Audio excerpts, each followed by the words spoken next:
کہنے لگا میں جلدی میں ہوں اور اسلام سمجھنا ہے. اچھا جلدی میں بھی تھا اسلام بھی سمجھنا ہے. جیسے کہ ہوتے ہیں جلدی میں، آج کل بھی ہوتے ہیں نا جلدی میں، کہتے ہیں مولانا صاحب جلدی میں جب ذرا جلدی سے بتا دیں شارٹ کٹ. جیسے میں آج کی اصطلاح میں کہوں کلپ سننے والا تھا وہ اس ٹائم کا. جیسے آج ہم کلپ سنتے ہیں، پوری گفتگو نہیں سنتے، 1 گھنٹے کی تقریر نہیں سنتے. وہ اسی طرح جلدی میں تھا. مجھ جیسا کوئی تھا، کہنے لگا مولا میں جلدی میں ہوں لیکن اسلام سمجھنا ہے.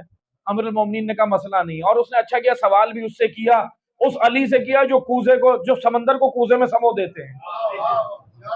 سوال بھی مولا سے کیا. ہم جیسوں سے کرتا تو ہم پھنس جاتے. کہنے لگا مولا میں جلدی میں بھی ہوں اور اسلام سمجھنا ہے، میرے پاس ٹائم نہیں ہے. ہو سکتا ہے اس زمانے کا کوئی بزنس مین ہو، اب میں زیادہ اس کی ڈیٹیل میں نہیں جا رہا، بزنس مین ہوگا، جلدی میں ہوگا. مولا نے کہا کہ ٹھیک ہے سن، دل سے اعتقاد، زبان سے اقرار اور اعضاء و جوارح سے عمل کا نام اسلام. یہ کلپ نہیں، 30 سیکنڈ کا تو اب ریلز بنتے ہیں نا، ریلز واٹس ایپ پہ لگانے کے. یہ 10 سیکنڈ کے اندر مولا نے ایسا ریلز بتائی. آپ اس کی ریل بنائیں، کتنے سیکنڈ میں بنے گی؟ 5 سیکنڈ. مولا علی نے تو اور شارٹ کر دیا. دل سے اعتقاد، زبان سے اقرار اور اعضاء و جوارح سے عمل کا نام اسلام. 5 سیکنڈ کے اندر مولا نے اس کو اسلام سمجھا دیا.